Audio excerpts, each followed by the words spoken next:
A must aesthetic upgrade on your Aprilia RS457, eliminating these turn signals and integrating them into the headlight. All possible with this harness. It's easy, it's plug and play, and I'll show you how you can do it. First step, removing this 2.5mm hex bolts, one over here, one over here, and one over here. 1, 2, and 3. Next step, with the T25, we're going to remove that bolt right in there. And with all the screws removed, we're just gonna move this plastic fairing out, just like that. There we go. And repeat the same process for the other side. Once both sides are removed, then you can unplug the turn signal connector right there, and unplug the turn signal connector from the other side. Next step, we're going to be removing the mirror. To do that, we need to go underneath here where there's a 10mm. You're gonna need a 10mm wrench over here to hold it. And with your other hand, you're gonna use a 4mm hex to unscrew this bolt over here. Right there, while you're holding the wrench from the other side. Once you remove both bolts, you can go ahead and pull the mirror out, just like that there, and repeat the process for the other mirror. Next step, since we're here, we're going to remove this stock turn signal. We're gonna use a 5mm hex here, unscrew this, and at the same time, while you're unscrewing this, just like we did with the mirror, we're going to use a 10mm to get to this nut over there.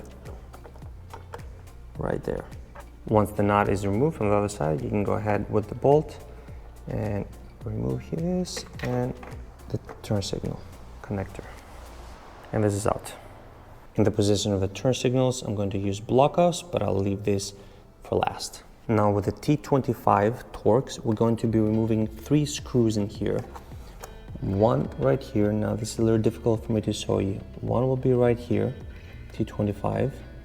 The second one will be right here, also T25. So we have 1, 2, and the third one will be all the way right in there, which we will need an extension to get to this. Now with the extension and the ratchet, we're going to be removing that screw in there. That's one. Second one is right here. And third one, which you will not need an extension for this, is right there. And just to give you a better visual, one is right here, second one is right there, and third one is right there. Next step, once all the screws from the back are removed, we're gonna come here in the front and remove this pin here and this pin here. They're like plastic rivets. All you need to do is come from the back, push it all the way from here, and it will come off like that. And repeat the same for here. Once those 2 plastic rivets are removed, all you're gonna have to do is use both hands to remove the entire front fairing with the headlight all the way. Now, I know I'm only using one, but I have to so I can show you.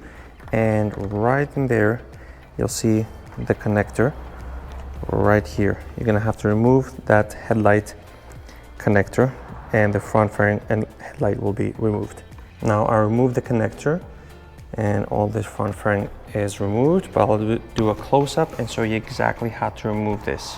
Now this is how the connector looks. You'll have a red tab right here, which is gonna be pushed all the way down like this. You're gonna pull it up, and when you pull it up, you're gonna expose this black plastic notch, which you're gonna have to push inside here, just like that, and remove the connector. Now you're gonna get the harness and connect it right here, just like that, and push it all the way in until it clicks, and then you can push down the red tab and secure it. And this is secured, and the other side will have to connect it to the actual headlight, and these 2 will connect them to the turn signal connectors. You really don't have to worry about connecting these right, because one is female and one is male, and one is female here, one is male there, so it's easy to connect. Both turn signals are connected here and here. Headlight connector is in place, and then we have to put this on the headlight. Now it's difficult for me to record and connect it at the same time, but I can show you right here. The connector will be here. Okay, once you have the whole front fairing with the headlight in place and you slide it underneath inside, align these two here that will go on the mirrors, and also reinsert the two plastic rivets to keep it in place while you're going to go from the front again to rescrew those 3 + 3 screws in. Okay, now I have installed all 3 screws here and 3 from the other side, and it's time to install the turn signal block offs before we install these plastic sides here. And to do that, we're going to have to remove this plastic nut that comes with it. Once you remove the nut, you really cannot install this the wrong way, because one hole is larger than the other one, and a larger hole, you'll put the one with the rubber seal and press it in just like that, and then go from the other side and insert the plastic nut. And take the plastic nut over here and insert it right there and screw it from here. You really need no tools for this. Just tighten as much as you can by hand. All right guys, install is complete. Let's see these turn signals, block offs, and from the other side. All right, they look perfect. There you go. Much better than before.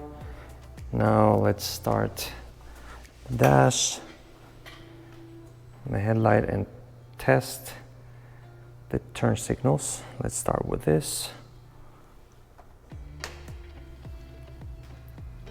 Amazing. Just like it should be.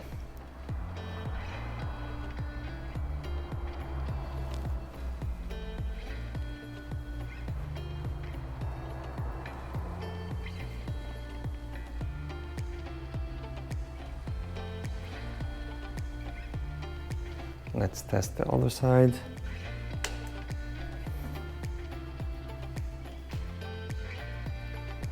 And it's very bright, guys. Literally, I'm looking at it and it's blinding me. Much better than before. Okay, so if this install seems a little bit intimidating, it's actually not. It's not at all. I had more trouble trying to record this install instead of doing the install. So if I wasn't recording, this would probably take about 15 to 20 minutes to complete. It's that easy. Now that I'm looking at the bike and it looks so much cleaner without these turn signals, I have a feeling that I would like to do some different mirrors, maybe like reversible mirrors instead of the stock mirrors. What do you think? Should I leave the stock mirrors or should I do reversible mirrors? Let me know in the comments. Okay, stay tuned because next video will be app map with Gabriel's map to compare the stock exhaust with the SE Project S1, the stock map with the new Gabriel's map, and ride review and see how this bike performs. All right guys, a lot more RS457 videos coming up. If you like this video, make sure you hit that like button, hit the subscribe button, and I'll see you in the next one.